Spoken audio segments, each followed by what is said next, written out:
Hello and welcome back to Storytime Classics Live. Today we will be reading The Adventures of Sherlock Holmes and The Adventure of the Engineer's Thumb. So that will be a mystery itself. What happened to the engineer and where is his thumb? All right. Hope everyone's having a great day today. Welcome back. I am your host, Bo Heckman, and this is produced by Southwest Shakespeare Company. And we're just going to jump right on into our story today, as is the style, well, at least mine. And we will begin with The Adventure of the Engineer's Thumb.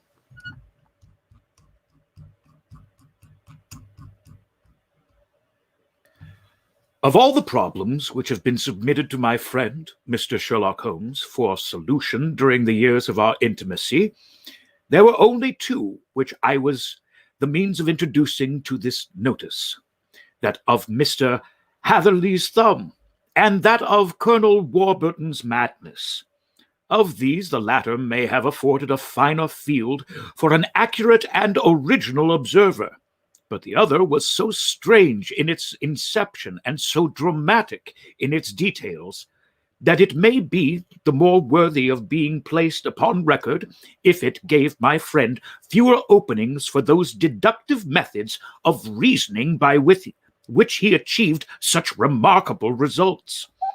The story has, I believe, been told more than once in the newspapers, but like all such narratives, its effect is much less striking when set forth en bloc in a single half-column of print than when the facts slowly evolve before your own eyes, and the mystery clears gradually away as each new discovery furnishes a step which leads on to the complete truth. At the time of the circumstances made a deep impression upon me, and the lapse of 2 years has hardly served to weaken the effect. It was in the summer of '89, not long after my marriage, that the events occurred which I am now about to surmise. I had returned to civil practice, and had finally abandoned Holmes in his Baker Street rooms, although I continually visited him, and occasionally even persuaded him to forego his bohemian habits, so far as to come and visit us. My practice had steadily increased, and as I happened to live at no very great distance from Paddington Station, I got a few patients from among the officials. One of these, whom I had cured of a painful and lingering disease, was never weary of advertising my virtues and of endeavoring to send me on every sufferer over whom he might have any influence. One morning, at a little before 7 o'clock, I was wakened by the mad tapping at the door to announce that 2 men had come from Paddington and were waiting in the consulting room. I dressed hurriedly, for I knew by experience that railway cases were seldom trivial, and hastened downstairs. As I descended, my old ally, the guard, came out of the room and closed the door tightly behind him.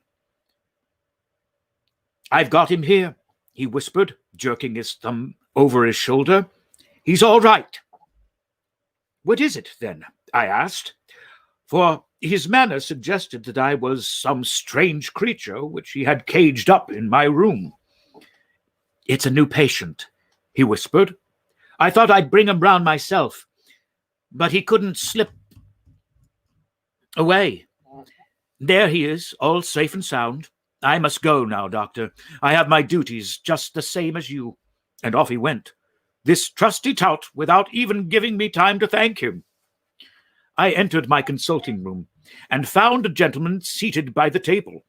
He was quietly dressed in a suit of heather tweed with a soft cloth hat which he had laid down upon my books. Round one of his hands he had a handkerchief wrapped which was mottled all over with bloodstains. He was young, not more than 25, I should say, with a strong masculine face, but he was exceedingly pale, and gave me the impression of a man who was suffering from some strong agitation. which it took all his strength of mind to control. "I am sorry to knock you up so early, doctor," said he, "but I have had a very serious accident during the night.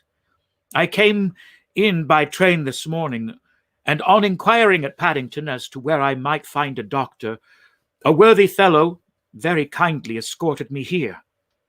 I gave the maid a card, but I see that he has left it upon the side table, that she has left it upon the side table." I took it up and glanced at it. "Mr. Victor Hatherley, hydraulic engineer, 16A Victoria Street, 3rd floor. That was the name, style, and abode of my morning visitor." "I regret that I have kept you waiting," said I, sitting down in my library chair. You are fresh from a night journey, I understand, which is in itself a monotonous occupation." "Oh, my night could not be called monotonous," said he, and laughed. He laughed very heartily, with a high, ringing note. Leaning back in his chair and shaking his sides, all my medicinal instincts rose up against that laugh. "Stop it," I cried. "Pull yourself together." And I poured out some water from a carafe. It was useless, however. He was off in one of those hysterical outbursts which come upon a strong nature when some great crisis is over and gone. Presently he came to himself once more, very weary and pale-looking. "I have been making a fool of myself," he gasped. "Not at all. Drink this." I dashed some brandy into the water, and the color began to come back to his bloodless cheeks. "That's better," said he. "And now, doctor, perhaps you would kindly attend to my thumb, or rather to the place where my thumb used to be." He unwound the handkerchief and held out his hand. It gave even my heart and nerves a shudder to look at it. There were 4 protruding fingers and a horrid, red, spongy surface where the thumb should have been. It had been hacked or torn right out from the roots. "Good heavens!" I cried. "This is a terrible injury. It must have bled considerably." "Yes, it did. I fainted when it was done, and I think I must have been senseless for a long time. When I came to, I found that it was still bleeding, so I tied one end of my handkerchief very tightly round the wrist and braced it up with a twig." "Excellent! You should have been a surgeon."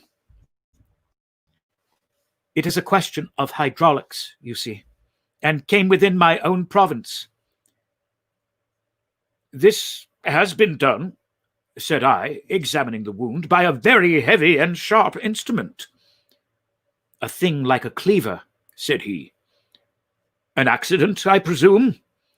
"By no means." "What? A murderous attack?" "Very murderous indeed." "You horrify me." I sponged the wound, cleaned it, dressed it, and finally covered it over with a cotton wadding and carbolized bandages. He lay back without wincing, though he bit his lip from time to time. "How was that?" I asked when I had finished. "Capital. Between your brandy and your bandage, I feel a new man. I was very weak, but I have had a good deal to go through. Perhaps you had better not speak of the matter. It is evidently trying on your nerves." "Oh, no, not now. I shall have to tell my tale to the police, but between ourselves, if it were not for the convincing evidence of this wound of mine, I should have expressed if they believed my statement, for it is a very extraordinary one, and I have not much in the way of proof with which to back it up. And, even if they believe me, the clues which I can give them are so vague that it is a question whether justice will be done." "Ha!" cried I. "If it is anything in the nature of a problem which you desire to see solved, I should strongly recommend you to come to my friend, Mr. Sherlock Holmes, before you go to the official police." "Oh, I have heard of that fellow," answered my visitor, "and I should be very glad if he would take the matter up, though of course I must see the official police as well. Would you give me an introduction to him? I'll do better. I'll take you round to him myself. I should be immensely obliged to you. We'll call a cab and go together. We shall just be in time to have a little breakfast with him. Do you feel equal to it? Yes, I shall not feel easy until I have told my story. Then my servant will call a cab, and I shall be with you in an instant. I rushed upstairs, explained the matter shortly to my wife, and in 5 minutes was inside a hansom, driving with my new acquaintance to Baker Street.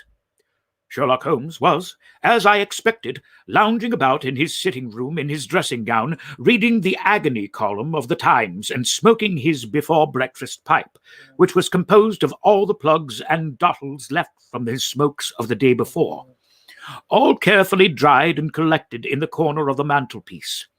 He received us in his quietly genial fashion, ordered fresh rashers and eggs, and joined us in a hearty meal. When it was concluded, he settled our new acquaintance upon the sofa, and placed a pillow beneath his head, and laid a glass of brandy and water within his reach. It is easy to see that your experience has been no common one, Mr. Hatherley, said he. Pray, lie down there, and make yourself absolutely at home. Tell us what you can, but stop when you are tired, and keep up your strength with a little stimulant. Thank you, said my patient, but I have left another man since the doctor bandaged me, and I think that your breakfast has completed the cure. I shall take up as little of your valuable time as possible, so I shall start at once upon my particular experiences. Holmes sat in his big armchair with the weary, heavy-lidded expression which veiled his keen and eager nature, while I sat opposite him, and we listened in silence to the strange story which our visitor detailed to us. You must know, said he, that I am an orphan and a bachelor, residing alone in lodgings in London. My profession, I am a hydraulic engineer, and I have had considerable experience of my work during the 7 years that I was apprenticed to Venner and Matheson, a well-known firm of Greenwich. 2 years ago, having served my time and having also come into a fair sum of money through my poor father's death, I determined to start business for myself and took professional chambers in Victoria Street. I suppose that everyone finds his first independent start in business a dreary experience. To me, it has been exceptionally so. During 2 years, I have had 3 consultations and 1 small job, and that is absolutely all that my profession has brought to me. My gross takings amount to £27 10s. Every day from 9 in the morning until 4 in the afternoon, I waited in my little den until at last my heart began to sink, and I came to believe that I should never have any practice at all. Yesterday, however, just as I was thinking of leaving the office, my clerk entered to say that there was a gentleman waiting who wished to see me upon business. He brought up a card, too, with the name of Colonel Lysander Stark engraved upon it. Close at his heels came the colonel himself, a man rather over the middle size, but of an exceeding thinness. I do not think that I have ever seen so thin a man. His whole face sharpened away into a nose and chin, and the skin of his cheeks was drawn quite tense over his outstanding bones. Yet this emaciation seemed to be his natural habit, and due to no disease, for his eye was bright, his step brisk, and his bearing assured. He was plainly but neatly dressed, and his age, I should judge, would be fairer 40 than 30.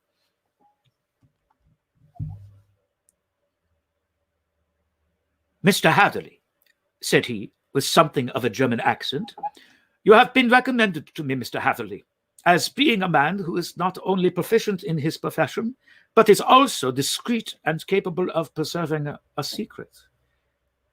I bowed, feeling as flattered as any young man would at such an address. May I ask who it was who gave me so good a character? Well, perhaps it is better that I should not tell you that just at the moment. I have it from the same source that you are both an orphan and a bachelor and are residing alone in London. That is quite correct, I answered, but you will excuse me if I say that I cannot see how all this bears upon my professional qualifications. I understand that it was on a professional matter that you wished to speak to me. Undoubtedly so. But you will find that all I say is really to the point. I have a professional commission for you, but absolute secrecy is quite essential. Absolute secrecy. You understand? And of course, we may expect that more from a man who is alone than from one who lives in the bosom of his family. If I promise to keep a secret, said I, you may absolutely depend on my doing so. He looked very hard at me as I spoke, and it seemed to me that I had never seen so suspicious and questioning an eye. Do you propose, then? Said he at last. Yes, I promise. Absolute and complete silence before, during, and after. No reference to the matter at all, either in the word or writing. I have already given my word. Very good. He suddenly sprang up, and darting like lightning across the room, he flung open the door. The passage outside was empty. That's all right, said he, coming back. I know that clerks are sometimes curious as to their master's affairs. Now we can talk in safety. He drew up his chair very close to mine, and began to stare at me again with the same questioning and thoughtful look. A feeling of repulsion and of something akin to fear had begun to rise within me at the strange antics of this fleshless man. Even my dread of losing a client could not restrain me from showing my impatience. I beg that you will state your business, sir, said I. My time is of value. Heaven forgive me for that last sentence, but the words came to my lips.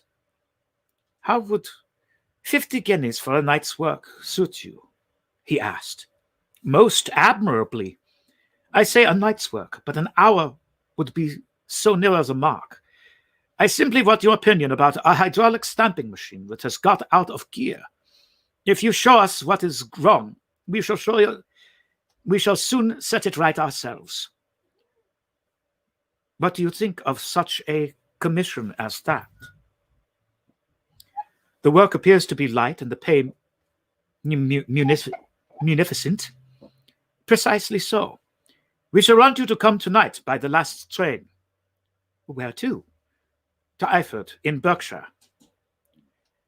It is a little place near the borders of Oxfordshire, and within 7 miles of Reading.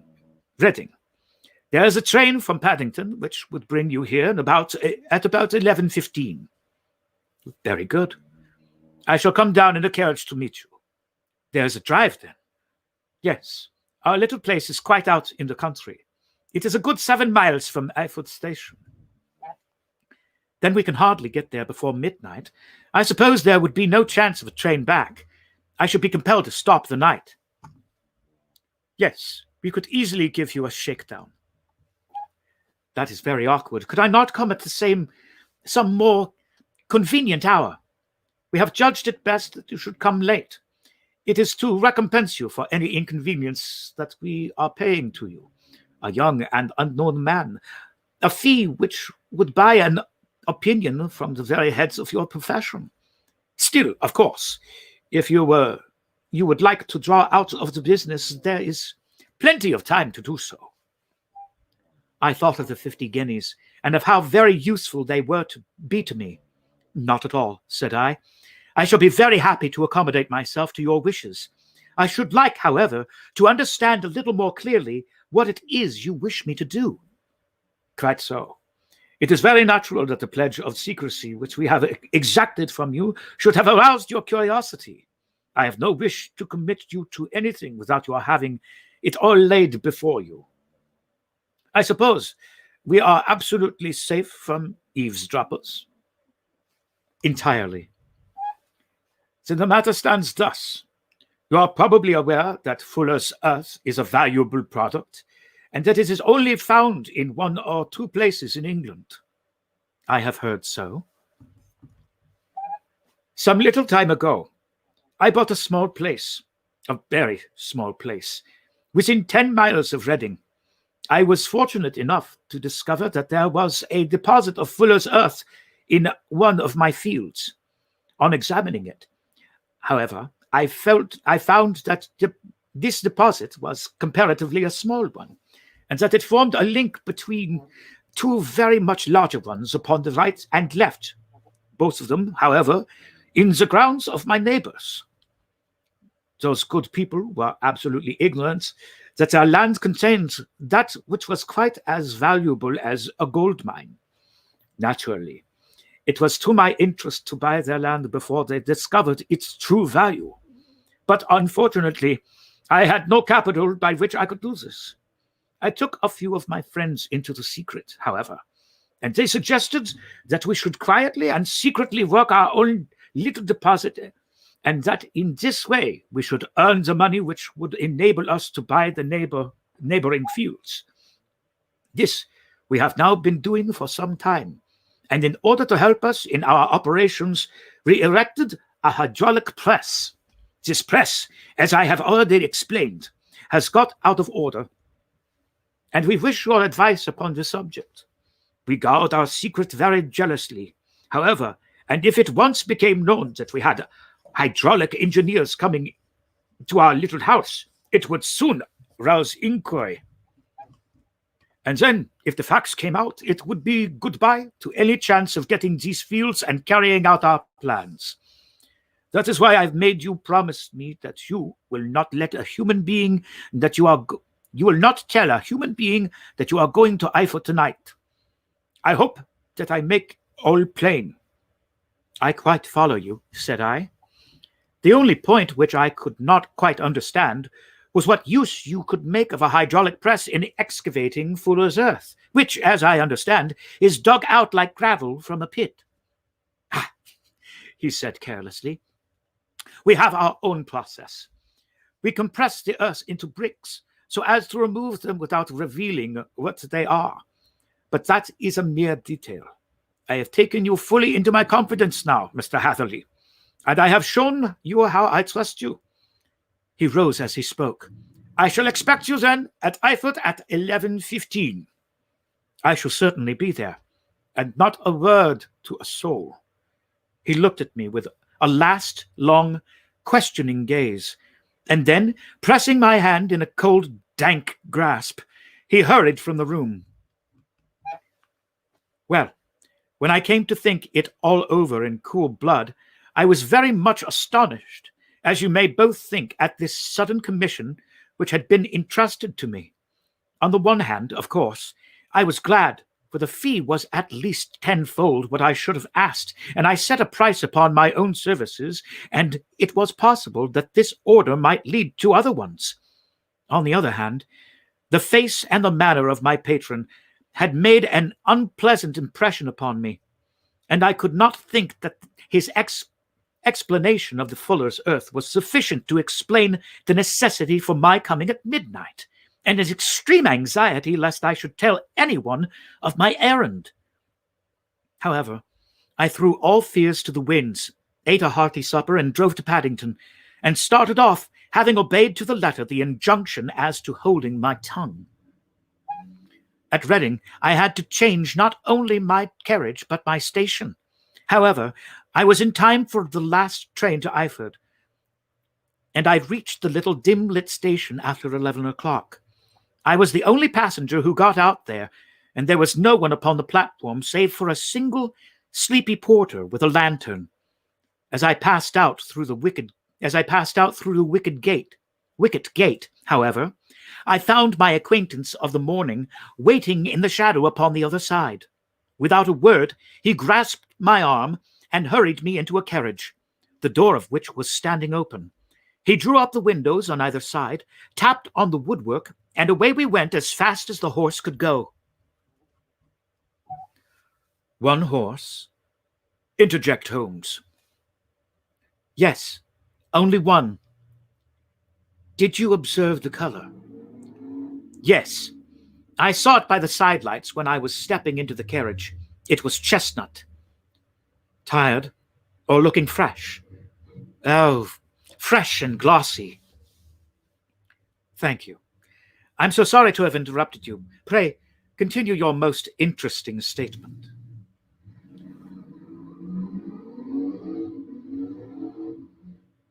Excuse me for a moment. Seem to have a trash problem.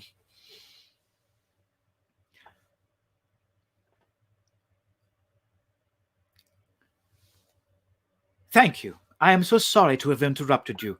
Pray, continue your most interesting statement." Away we went then, and drove for at least an hour.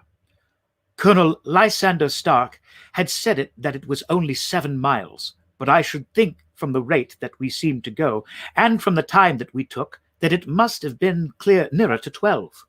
He sat at my side in silence all the time, and I was aware more than once, when I glanced in his direction, that he was looking at me with great intensity. The country roads seemed to not be very good in that part of the world, for we lurched and jolted terribly. I tried to look out of the windows to see something of where we were, but they were made out of frosted glass, and I could make out nothing save for the occasional bright blur of a passing light. Now and then I hazarded some remark to break the monotony of the journey, but the colonel answered only in monosyllables, and the conversation soon flagged. At last, however, the bumping and the road was exchanged for the crisp smoothness of a gravel drive, and the carriage came to a stand. Colonel Lysander Stark sprang out, and, as I followed after him, pulled me swiftly into a porch which gaped out in front of us. We stepped, as it were, right out of the carriage and into the hall, so that I failed to catch the most fleeting glance of the front of the house. The instant that I had crossed the threshold, the door slammed heavily behind us, and I heard faintly the rattle of the wheels as the carriage drove away. It was pitch dark inside the house, and the colonel fumbled about, looking for matches and muttering under his breath. Suddenly, a door was opened at the other end of the passage, and a long, golden bar of light shot out in our direction. It grew broader, and a woman appeared with a lamp in her hand, which she held above her head, pushing her face forward and peering at us. I could see that she was pretty, and from the gloss with which the light shone upon her dark dress, I knew that it was a rich material. She spoke a few words in a foreign tongue, in a note as though asking a question, and when my companion answered in a gruff monosyllable, she gave such a start that the lamp nearly fell from her hand. Colonel Stark went up to her, whispered something in her ear, and then, pushing her back into the room from whence she had come, he walked towards me again with the lamp in his hand. "Perhaps you will have the kindness to wait in this room for a few minutes," said he, throwing open the door. It was a quiet, little, plainly furnished room, with a round table in the center on which several German books were scattered. Colonel Stark laid down the lamp on the top of a harmonium beside the door. "I shall not keep waiting. You keep waiting an instant," said he, and vanished into the darkness.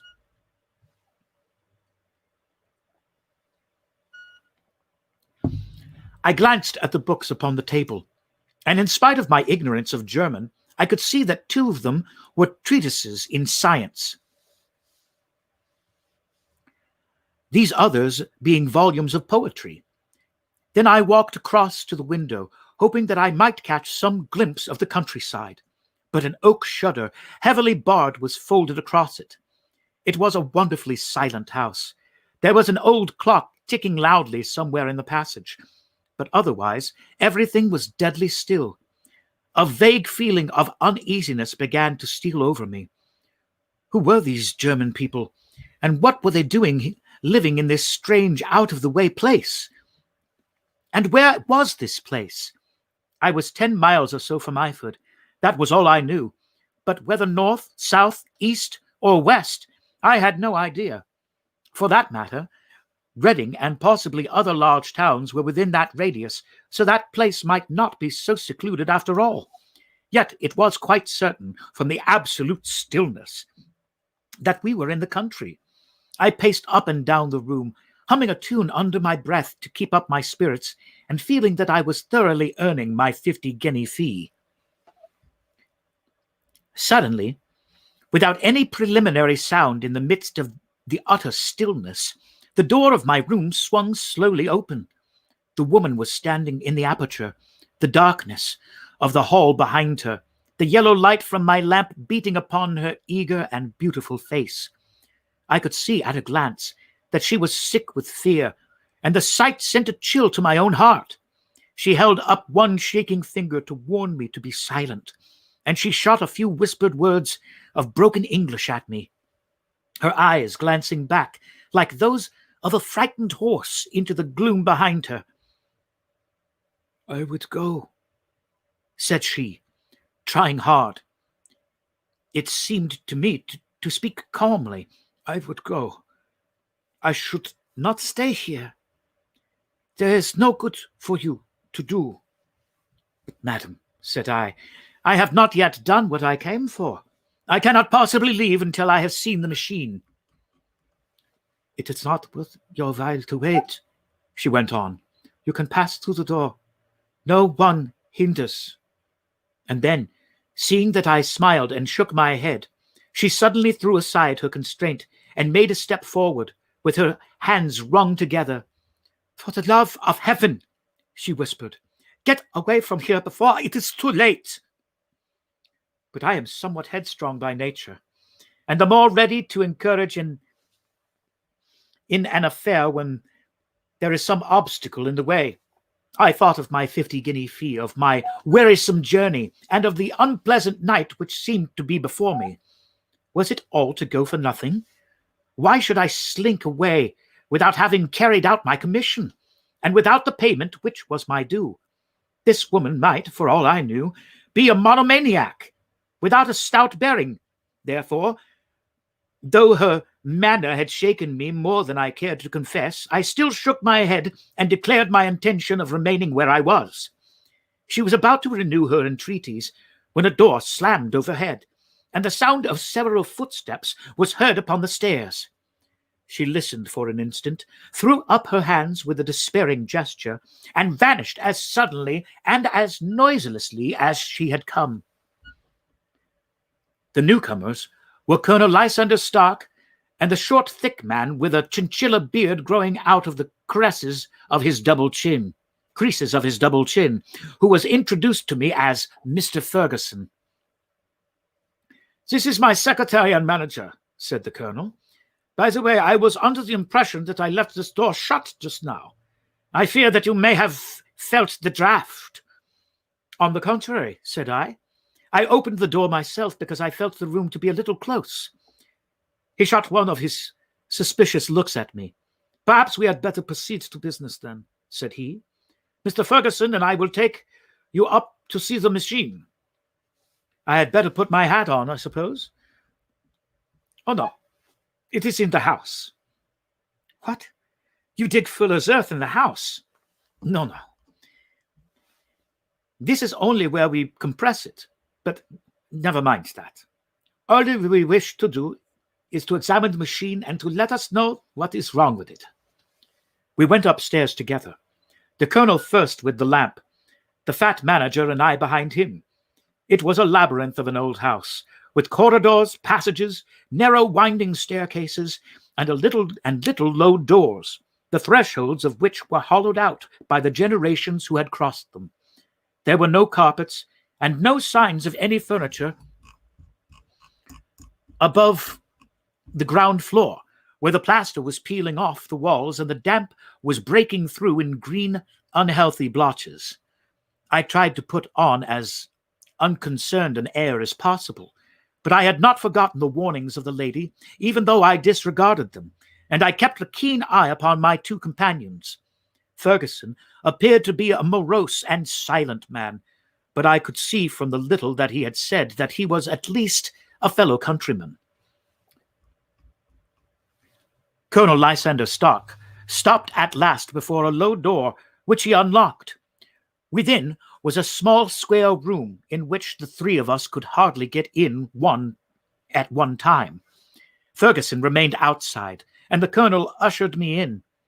"We are now," said he, "actually within the hydraulic press, and it would be a partially unpleasant thing for us if anyone were to turn it on. Particularly unpleasant thing for us if anyone were to turn it on. The ceiling of this small chamber is really the end of the descending piston, and it comes down with the force of many tons upon this metal door. There are small lateral columns of water outside which receives the force, and which transmit and multiply it in the manner which is familiar to you. The machine goes readily enough, but there is some stiffness in the working of it, and it has lost a little of its force. Perhaps you will have the goodness to look it over and to show us how we can set it straight." I took the lamp from him, and I examined the machine very thoroughly. It was indeed a gigantic one, and capable of exercising enormous pressure. When I passed outside, however, and pressed down the levers which controlled it, I knew at once by the whooshing sound that there was a slight leakage, which allowed a regurgitation of water through one of the side cylinders. An examination showed that one of the india rubber bands, which was round the head of the driving rod, had sunk so as to not quite fill the socket along which it worked.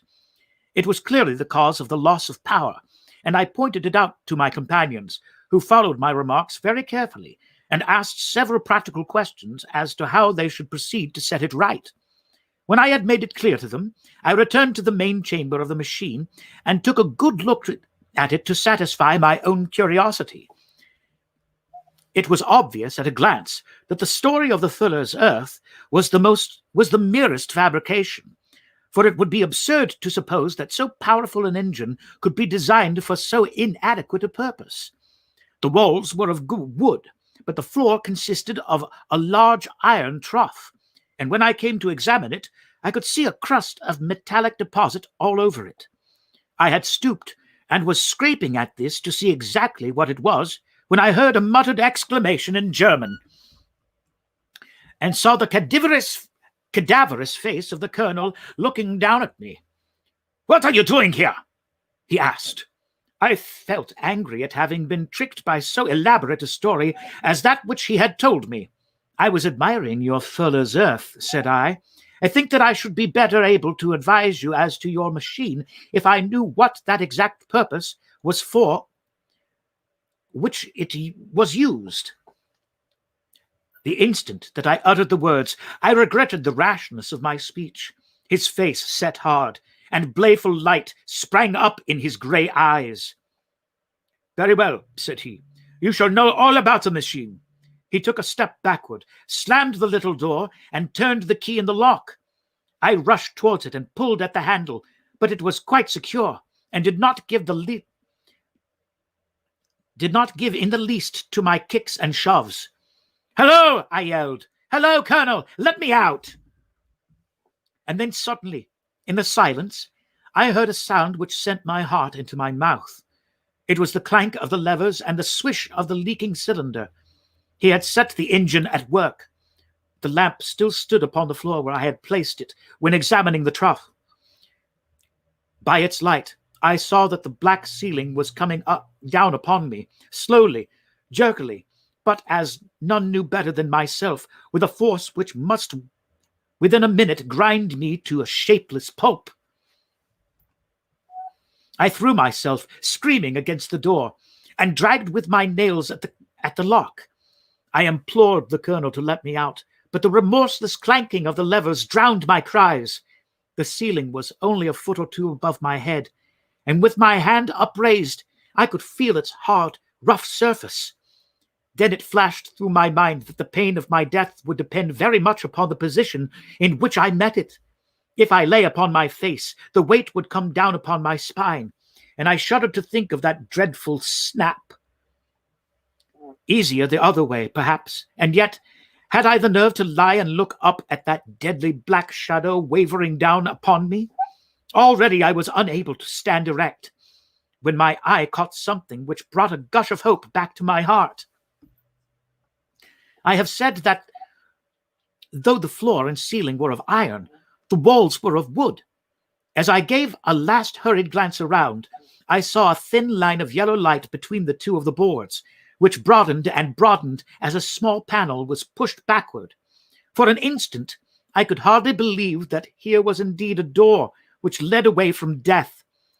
The next instant, I threw myself through and lay half fainting upon the other side. The panel had closed again behind me, but the crash of the lamp and a few moments afterwards the clang of the two slabs of metal told me how narrow had been my escape. I was recalled to myself by a frantic plucking at my wrist, and I found myself lying upon the stone floor of a narrow corridor, while a woman bent over me and tugged at me with her left hand, while she held a candle in her right. It was the same good friend whose warning I had so foolishly rejected. "Come, come," she cried breathlessly. "They will be here in a moment. They will see that you are not here. Oh no, do not waste the oh so precious time to come." This time, at least, I did not scorn her advice. I staggered to my feet and ran with her along the corridor and down a winding stair. The latter led to another broad passage, and just as we reached it, we heard the sound of running feet and the shouting of two voices, one answering the other from the floor on which we were and from one beneath. My guide stopped and looked about her like one who was at her wit's end. Then she threw open a door which led into a bedroom, through the window of which the moon was shining brightly. "It is your only chance," said she. "It is high, but it may be that you can jump it." As she spoke, a light sprang into view at the further end of the passage, and I saw the lean figure of Colonel Lysander Stark rushing forward with a lantern in one hand and a weapon like a butcher's cleaver in the other. I rushed across the bedroom, flung open the window, and looked out. How quiet and sweet and wholesome the garden looked in the moonlight, and it could not be more than 30 feet down.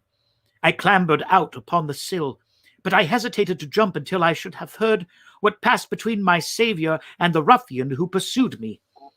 If she were ill-used, then at any risks I was determined to go back to her assistance. The thought had hardly flashed through my mind before he was at the door, pushing his way past her. But she threw her arms around him and tried to hold him back. "Fritz, Fritz," she cried in English. "Remember your promise after the last time. You said it should not be again. He will be silent. Oh, he will be silent." "You are mad, Elise," he shouted, struggling to break away from her. "You will be the ruin of us. He has seen too much. Let me pass, I say." He dashed her to one side, and rushing to the window, cut at me with his heavy weapon. I had let myself go, and was hanging by the hands of the sill, when his blow fell. I was conscious of a dull pain. My grip loosened, and I fell into the garden below. I was shaken but not hurt by the fall, so I picked myself up and rushed off among the bushes as hard as I could run, for I understood that I was far from being out of danger yet. Suddenly, however, as I ran, a deadly dizziness and sickness came over me.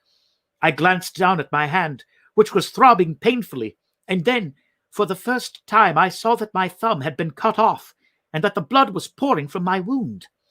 I endeavored to tie my handkerchief around it, but there came a sudden buzzing in my ears, and the next moment I fell dead faint among the rose bushes.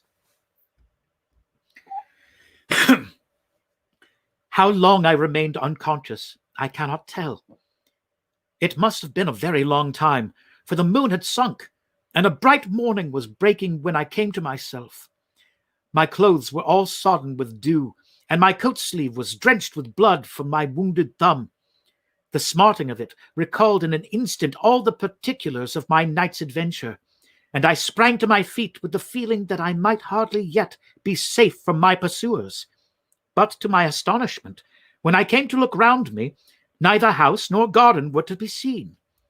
I had been lying in an angle of the hedge close by the high road, and just a little lower down was a long building which proved, upon my approaching it, to be the very station at which I had arrived upon the previous night.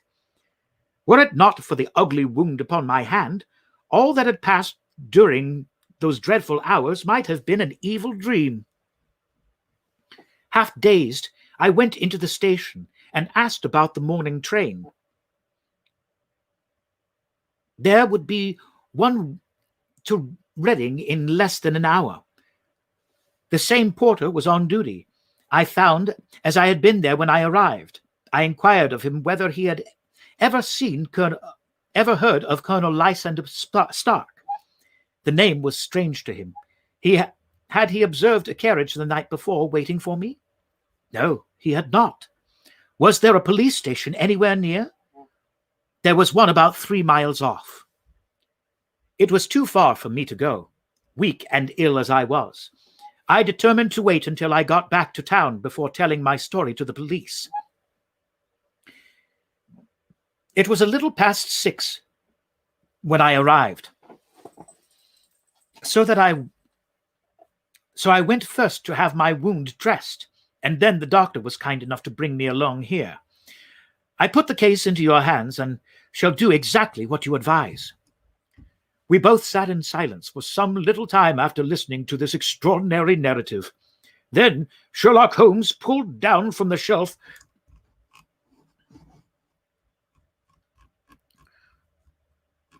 one of the ponderous commonplace books in which he placed his cuttings. Here is an advertisement which will interest you, said he. It appeared in all the papers about a year ago. Listen to this. Lost. On the 9th, Mr. Jeremiah Hayling, aged 26, a hydraulic engineer, left his lodgings at 10 o'clock at night and has not been heard of since. Was dressed in, etc., etc. That report represents the last time that the colonel needed to have his machine overhauled, I fancy. Good heavens, cried my patient. Then that explains what the girl said. Undoubtedly. It is clear that the colonel was a cool and desperate man who was absolutely determined that nothing should stand in the way of his little game, like those out-and-out pirates who will leave no survivor from a captured ship. Well, every moment is now precious.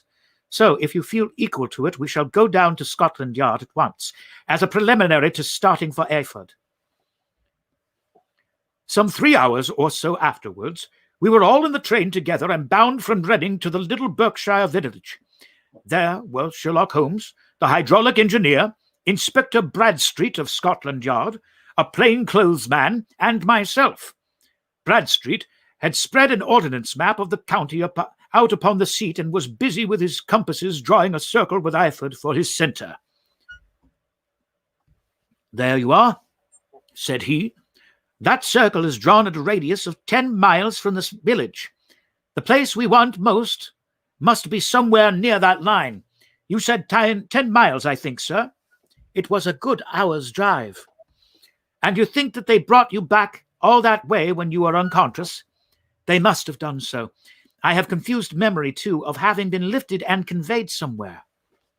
What I cannot understand, said I, is why they should have spared you when they found you lying fated in the garden. Perhaps the villain was often softened by the woman's entreaties. I hardly think that likely. I never saw a more inexorable face in my life. We shall soon clear up all that, said Bradstreet. Well, I have drawn my circle, and I only wish I knew at what point upon it the folk that we are in search of are to be found. I think I could lay my finger on it, said Holmes quietly. Really now, cried the inspector. You have formed your opinion? Come now, we shall see who agrees with you. I say it is south, for the country is more deserted there. And I say east. And I say east, said my patient. I am for west, remarked the plainclothes man. There are several quiet little villages up there. And I am for the north, said I, because there are no hills there, and our friend says that he did not notice the carriage go up any." "Come," cried the inspector, laughing, "it is a very pretty diversity of opinion. We have boxed the compass among us. Who do you give your casting vote to?" "You are all wrong." "But we can't all be." "Oh, yes. Yes, you can. That is my point." He placed his finger in the center of the circle. "This is where we will find them." "But the 12-mile drive," gasped Hatherley. 6 out and 6 back. Nothing simpler. You say yourself that the horse was fresh and glossy when you got in. How could it be that if it had gone 12 miles over heavy roads? "Indeed, it is unlikely ruse enough," observed Bradstreet thoughtfully. "Of course, there can be no doubt as to the nature of the gang." "None at all," said Holmes.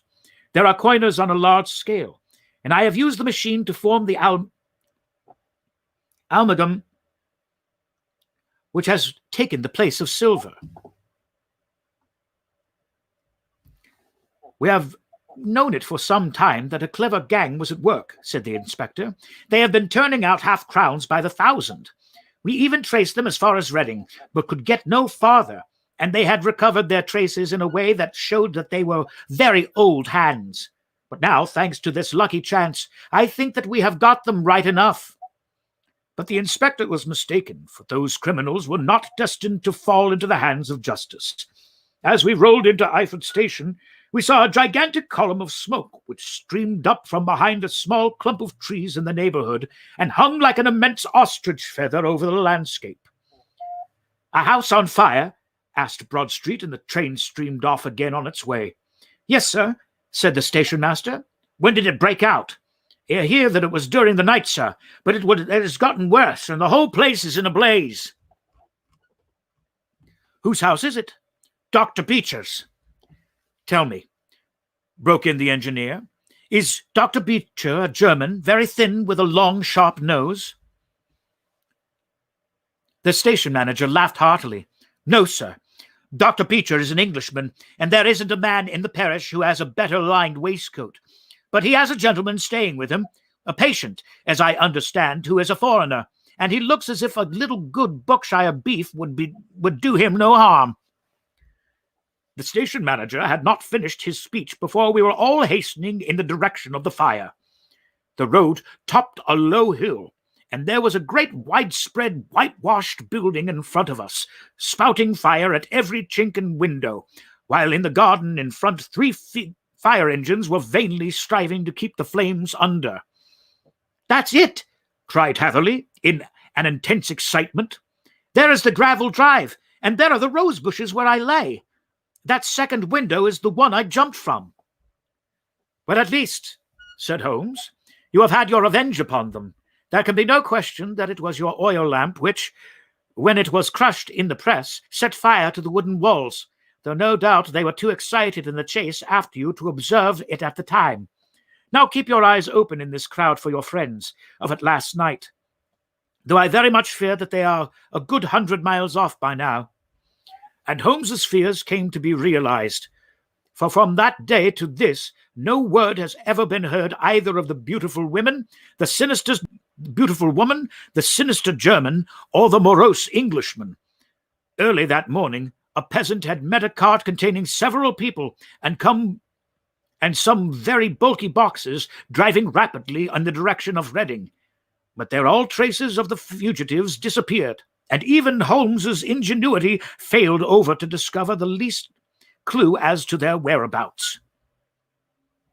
The firemen had been much perturbed at the strange arrangements which they had found within, and still more so by the discovering of a newly severed human thumb upon a window-sill, as if the second floor. About sunset, however, their efforts were at last successful, and they subdued the flames, but not before the roof had fallen in, and the whole place had been reduced to such absolute ruin that, save some twisted cylinders and iron piping, not a trace remained of the machinery which had cost our unfortunate acquaintance so dearly. Large masses of nickel and of tin were discovered stored in an outhouse, but no coins were to be found. which may have explained the presence of those bulky boxes which have been already referred to. How our hydraulic engineer had been conveyed from the garden to the spot where he received his senses might have remained forever a mystery, were it not for the soft mold which told us a very plain tale. He had evidently been carried down by two persons, one of whom had remarkably small feet and the other unusually large ones. On the whole, it was most probable that the silent Englishman, being less bold or less murderous than his companion, had assisted the woman to bear the unconscious man out of the way of danger. "Well," said our engineer ruefully as we took our seats to return once more to London, "it has been a pretty business for me. I have lost my thumb, and I have lost a 50-guinea fee. And what have I gained?" "Experience," said Holmes, laughing. "Indirectly, it may be of value, you know. You have only to put it into words to gain the reputation of being excellent company for the remainder of your existence." Thank you for tuning in today to Storytime Classics Live. Please join us again on Monday when I will be reading The Adventure of the Noble Bachelor. Thank you again for tuning in.